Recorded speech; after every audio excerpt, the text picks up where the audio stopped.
నేటికి మంత్రిగా ప్రమాణ స్వీకారం చేసి 1 సంవత్సరం అయింది.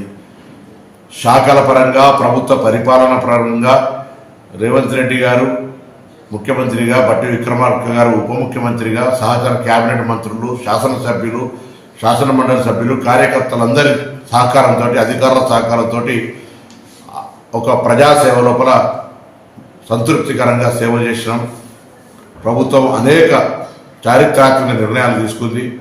ముఖ్యంగా రైతాంగ రుణమాఫీ కావచ్చు, 200 యూనిట్ల ఉచిత విద్యుత్ కావచ్చు, 500 సిలిండర్ కావచ్చు, లేదా తెలంగాణ అక్క చెల్లెలందరికీ ఉచితంగా మహిళలు బస్ ప్రయాణం చేయడం కావచ్చు, ఒక విద్యార్థి నాయకుడిగా గతంలో ఉద్యమించిన హక్కు అయినటువంటి పిల్లల మెస్ ఛార్జీలు పెంచడం కావచ్చు, ఈ విధంగా అనేక రకాల సంక్షేమ కార్యక్రమాలు చేసిన ఈ ప్రభుత్వం తప్పకుండా భవిష్యత్తు 4 ఏళ్లలో మేము ఇచ్చిన హామీలన్నీ పూర్తి చేస్తామనే విషయాన్ని తెలియజేస్తూ, ఆ విధంగా ప్రజలంతా ఈ ప్రభుత్వాన్ని ఆశీర్వదించాలి. ఈ మొదటి సంవత్సరం పూర్తి చేసుకుంటున్న సందర్భంగాని కోరుతూ అందరికీ నా హృదయపూర్వక నమస్కారాలు తెలియజేస్తాను.